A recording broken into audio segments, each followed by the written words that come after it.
Bom, na entrevista do Justiça Legal de hoje, nós vamos falar sobre as ações, os projetos e os caminhos da magistratura brasileira. E o nosso entrevistado de hoje é o desembargador do Tribunal de Justiça de São Paulo e também presidente da Associação dos Magistrados Brasileiros, Nelson Calandra. Muito obrigada pela presença, desembargador. O senhor assumiu a presidência da AMB há mais ou menos 7 meses e praticamente já percorreu todo o país. Agora está em Santa Catarina. Qual a intenção dessas visitas? Eu acho que a magistratura muitas vezes fica muito encerrada em si mesma, né? O volume de trabalho é tão grande que nós, ocupados em prestar serviço à população, muitas vezes não explicamos, não conversamos com outros poderes do Estado. Então, a nossa visita a cada Estado brasileiro tem sido para reconstruir o caminho do diálogo, mostrar muita coisa que às vezes acaba despercebida no dia a dia. E nós, nessa conversa, sempre apresentamos 4 temas de interesse nacional, 4 temas de interesse regional e 4 temas institucionais ligados a assuntos profissionais da magistratura. E tem sido uma experiência maravilhosa. O governador Jatene do Pará virou para mim e falou assim: Calandra, vê a minha situação. Eu importo insumos de São Paulo e no momento em que eu exporto, a exportação é franca de tributo. Resultado, eu tenho que pagar ICMS para São Paulo. Então, tema reforma tributária, que é tratado por alguns no Brasil inteiro, muitas vezes não passa por um amplo debate e diálogo. Nós, juízes, trabalhamos com aquilo que eu chamo de patologia da lei. Ou seja, tudo aquilo que dá errado, que o legislador faz, vem parar na mão de um juiz. Então, depois de tantos anos trabalhando, julgando os outros, eu acho que cada um de nós tem uma experiência positiva que pode, através do diálogo, melhorar as leis do nosso país e orientar a ação política de outros poderes de Estado. Ajustes esses que passam por vários âmbitos. Um deles diz respeito e que está tramitando atualmente e atinge diretamente o Poder Judiciário é a proposta de emenda à Constituição chamada de PEC dos recursos. Como a AMB vê essa proposta? Nós apoiamos a PEC dos recursos, projeto de emenda constitucional, nós falamos para a população, não só para juristas, né? O projeto de emenda constitucional número 15, apresentado pelo senador Ferraço, do Espírito Santo. Ele ouviu o nosso debate na Fundação Getúlio Vargas, no Rio, presidido pelo ministro César Peluso, onde nós falamos dos números do Supremo Tribunal Federal e dos tribunais superiores, onde nós separamos aquilo que é realidade daquilo que é ficção. Muita gente pensa, olha, só está bem julgada uma causa se o juiz do primeiro grau decidir, se depois o tribunal local, com 5 desembargadores, disser que o juiz está certo, se depois o mesmo ocorrer no Superior Tribunal de Justiça e também no Supremo Tribunal Federal, ou seja, 4 instâncias para julgar uma mesma causa. Então isso faz, por exemplo, que o advogado, que é aquele que sobrevive dos honorários que recebe, que ele deve 30 anos para receber o salário pelo trabalho que ele prestou. Então, isso tem que ser mudado. Nós temos que separar o que é ficção do que é realidade. Advogados ficam perplexos, dizem, não, isso aí tem justiça, tribunais de justiça que julgam mal, tem ABCD. Restringir o direito do cidadão. Exatamente. Existe.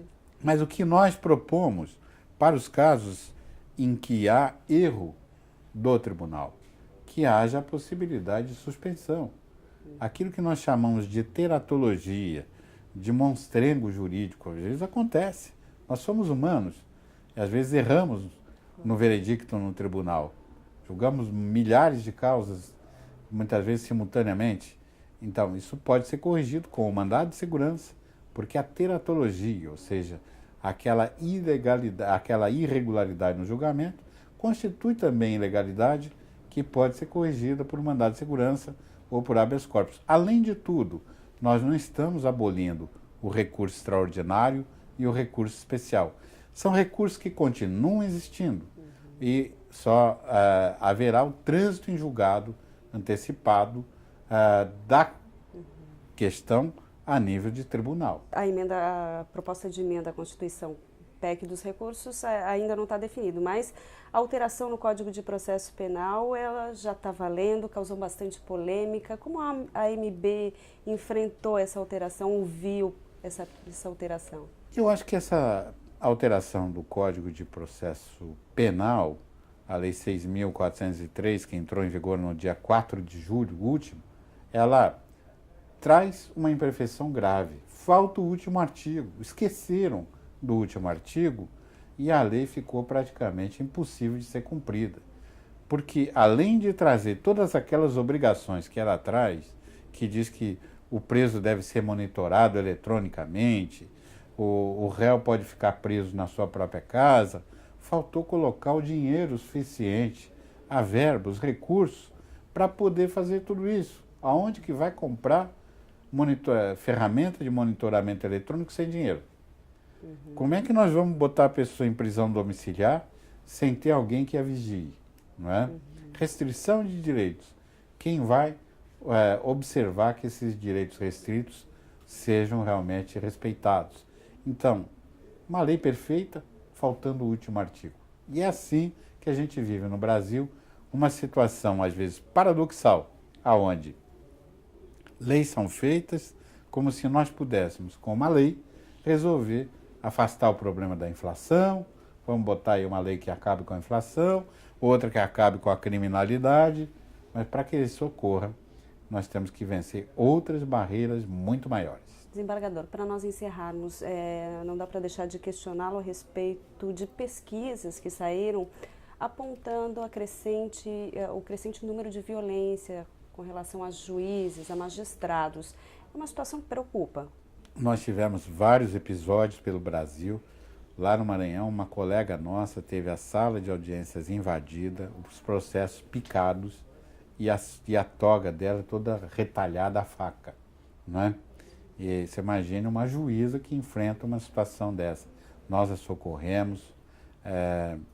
Também em Pernambuco, uma outra colega, vítima de grave ameaça, deram uma escolta para a juíza. Na escolta tinha um dos processados por ela mesma. Veja que situação patética. Mas me perguntam, Calandra, o que fazer para assegurar a segurança do juiz? Fazer fóruns de concreto, dar colete à prova de bala para o juiz e para a juíza. Imagina uma juíza linda, maravilhosa, elegante como são as nossas colegas, a maioria delas, andando com colete à prova de bala, fazer vestido à prova de bala, né? Eu acho que seria paradoxal. Eu digo que para resolver o problema da violência, nós só temos uma ferramenta, essa. É a efetividade, a caneta do juiz. Quando o juiz dá um veredicto, esse veredicto tem que virar verdade, tem que virar realidade, quando confirmado pelo tribunal. Assim, nós vamos reduzir o problema da violência contra o magistrado. Nós não temos outro caminho a não ser esse. Efetividade das leis, responsabilidade, senão nós não chegamos lá. Desembargador, muito obrigada pela atenção. Eu que agradeço.